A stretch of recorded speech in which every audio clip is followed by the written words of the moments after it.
A lot of people ask me whether they should start with residential real estate or jump right into commercial.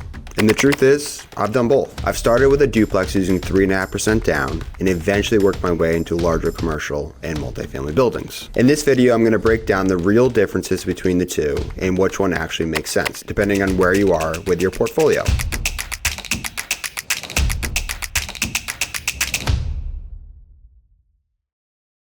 Hey, what's up guys? I'm Mike Doherty. I'm a full-time real estate investor and agent with eXp Realty. Over the past several years, I've built a portfolio of over 100 rental units and closed more than $150 million in real estate brokerage sales. About 6 years ago, I left my corporate job to do real estate full-time, and now I help clients and investors buy property, scale their portfolios, and build long-term wealth through real estate. On this channel, I break down the practical strategies I've used in my own business so you can apply them too, whether you're buying your first deal or growing a larger portfolio. For the purposes of this video, residential, we're going to say is 1 to 4 units, and commercial is 5 units or more. Could be mixed use, could be office space, could be self-storage, industrial, anything large scale that produces income. Now, if you're trying to decide where to start or where to scale next, this video should give you a lot of clarity. And if you like honest breakdowns like this, hit that like button and subscribe. I post content every week about building wealth through real estate. All right, let's get into it. When I first started investing in real estate, I didn't go buy a 10-unit apartment building. I bought a 2-family house and I used an FHA loan with 3.5% down. I lived in one unit and I rented out the other unit. The difference between my monthly mortgage payment and the rent from my tenant on the second floor was about $400 per month. So in a nutshell, I moved out of my old apartment that I was paying $1,000 a month to live in. I went and bought a 2-family house and I actually lowered my monthly mortgage payment, but it doesn't stop there. Not only was I saving money each month, going from paying $1,000 to now $400 with the difference, the tenant was also paying down the majority of my mortgage and I was building equity. That is the power of real estate and honestly the power of building wealth. It's one of the biggest advantages of residential real estate when you're just starting out. You have access to lower down payment options like the FHA loan that I did, 3.5% down. If you qualify and you're a veteran, you can get a VA loan with actually 0% down, and many other lower down conventional loans starting at 5%, like a CHFA loan. Bottom line, the barrier to entry into residential real estate is a lot less than commercial. Now, when you go to the commercial side, most commercial lenders actually want to see 25 to 30% down, and they're looking for much stronger liquidity and experience owning real estate, almost like a little track record. And if you're just getting started and don't have a lot saved up, coming up with 25 to 30% down on, $500 or $1 million property is a very different ball game. Essentially, residential real estate lets you enter the playing field a lot easier than commercial. And that's why I always tell people, start small. Learn how to manage a single family or 2-unit duplex up to 3 or 4 units before you go try to manage a larger commercial building of 15 or 20 units. The next biggest difference I want to make a distinction on between residential and commercial property is how they're valued. And this is kind of where the mindset shift at. Residential properties are valued based on comparable sales. So what did my neighbor's house next door sell for? Commercial properties largely valued on the income the property brings in. From an appraiser standpoint, they do appraisals based on something called the income approach in commercial real estate versus residential appraisers use something called the sales comparison approach. Big distinction there. In commercial real estate, the net operating income is one of the most important aspects to understand.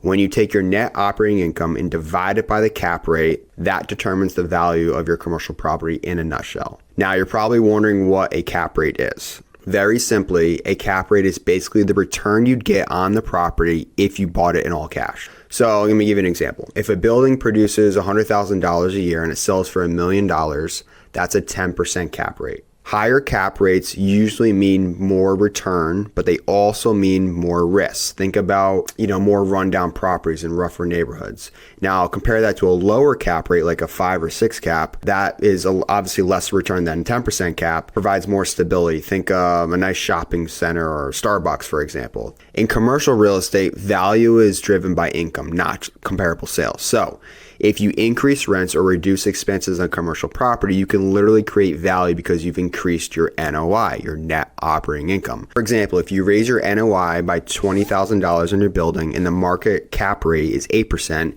take $20,000 divided by 0.08, it gives you a $250,000 increase in value on your property. That's real money. That's why commercial investors obsess over net operating income and cap rates and expense ratios. It's a business asset, not just a property. Another key difference in commercial versus residential real estate is lending requirements and the due diligence process.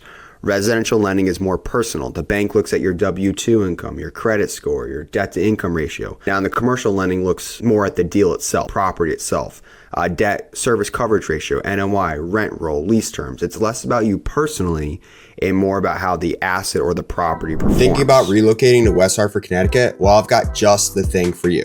My team and I have actually taken the time to create the ultimate relocation guide, which is ultimately meant to save you hours of research, and I've linked it down below.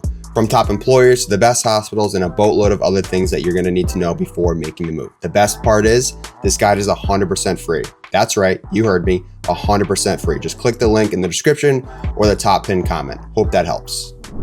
Another big distinction is commercial real estate closings, the time it takes for you to actually purchase the property can take a lot longer. Versus a residential closing might be 25 to 30 days, but a commercial closing could take sometimes years. I'm actually doing a deal. I'm brokering a deal right now in an industrial building. It's been going on for 2 years. Not because the buyer doesn't want it, but because there's actually environmental concerns that came up. The buyer found arsenic in the ground through an environmental testing, has to get remediated, and you have to get a whole remediation budget. So that's not every commercial property. Standard commercial property closing would be anywhere from 60 to 90 days, but every deal is different. Bottom line, there can be a lot more moving parts in a commercial deal. There are major differences in your due diligence when it comes to residential and commercial. Simply put, residential due diligence is a lot simpler. You have your typical inspections like a building inspection, septic and well inspection if that's applicable to the property you're buying, or perhaps a radon testing if it's a single family home, or termite inspection. In commercial, your due diligence is a lot heavier. You may be faced with environmental reports, lease reviews, zoning verifications, income and expense breakdowns, T12s, things like that. Bottom line, commercial due diligence is typically more expensive up front and a little bit longer. Residential due diligence period is anywhere from 7 to 14 days, and in commercial can be anywhere from 20 to 60 depending on the deal. One of the biggest differences between residential and commercial that isn't talked about enough is the risk difference. Think about this for a second. If you own a single family rental and the tenant leaves, that house is now 100% vacant. You have no income at all. If you own a duplex and one tenant leaves, now you have a 50% vacancy and at least one rent is coming in and can hopefully cover the mortgage. Now compare that to a 10-unit building and one unit becomes vacant. You still have 9 other units paying the rent. You're not going to feel that as much. You're still going to make your mortgage payment, and it's not going to certainly bankrupt you. If you have too high of a vacancy rate, then you're going to have to start covering the mortgage yourself. And no one, let's be honest, no one got into real estate to lose money. So my point being, larger properties spread risk across more units. But that's not to say that commercial can't be risky as well, and it's called concentrated risk. What if you own a single tenant clothing store, which is commercial, and your tenant leaves? That can be hard to refill and could actually take 6 months to a year depending on your market. So the biggest difference is how the risk is distributed. Residential and smaller properties have more concentrated risk, meaning your vacancy can wipe out most of all your income, while larger commercial or multifamily properties can actually spread risk across multiple tenants. Commercial isn't necessarily safer, it just has different risk tolerances. All right, let's talk about leverage and scaling your portfolio for a second. This is where commercial gets really, really exciting. With residential, scaling usually means buying more properties. Think about it. Would you rather manage 25 houses or one 25-unit building on the commercial side? One acquisition can scale you a lot faster. Now, let me give you a real example from my own experience. After I bought my first duplex using that FHA loan, 3.5% down, I bought another duplex. And at this time, I had to use a conventional loan because I already used my FHA loan. And I had to put 20% down. Now, I had 4 units at this point, 2 different properties, but I was out of money. I didn't have unlimited capital to just keep putting 25% down and doing conventional deals, deal after deal after deal. That's when I started learning about using other people's money in partnership. This mindset shift is what got me thinking about buying bigger buildings. Eventually, I bought my first 6-unit building in actually New Britain, Connecticut for about $350,000. Over the next few years, I renovated most of the units and raised rents by about $400 per unit. They were really far under market. If I take 6 units and I raised all rents by $400, that's $2,400 per month in additional income. That's $29,000 per year.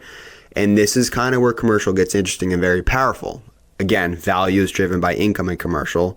So if you take the market cap rate, which in New Britain at the time was 8%, take $24,000 of additional NOI I created divided by an 8 cap, that creates about $300,000 of additional value. So Then what I did was I went to a new bank and I asked them to refinance my property. They sent out an appraiser and they gave a new valuation based on the new rent roll and income. I didn't have to wait for Sally's house down the street to sell for that much higher for it to be a comparable sale. I created the value myself. That is forced appreciation, and that's the power of commercial. Residential real estate got me in the game. Commercial real estate taught me how to create value. That deal was a turning point in how I thought about scaling my portfolio. So what should you start with, right? We've talked about a lot. What should you start with? If you're brand new to real estate investing, I usually recommend starting with residential, duplex, 3-family, 4-family. House hack if you can. Live in one unit, rent out the others. Learn how to be a landlord. Learn the basics. Residential real estate has a lot lower barriers to entry, simpler lending terms, less complexity. Once you build capital and confidence and experience, commercial becomes a very powerful scaling tool. And that's exactly the path that I took. Residential got me started, commercials helped me grow. At the end of the day, owning real estate is a wealth building tool, whether it's residential or commercial. The question isn't which one's better. The question is, where are you at in your investing journey? All right, guys, hopefully that was helpful. If you got value from this video, make sure to hit that like button, subscribe to the channel, and drop a comment below with what you want me to cover next. I read every single comment. If you're currently investing, let me know where you're at in your journey. I'd love to hear it. Appreciate you watching, and I'll see you in the next video.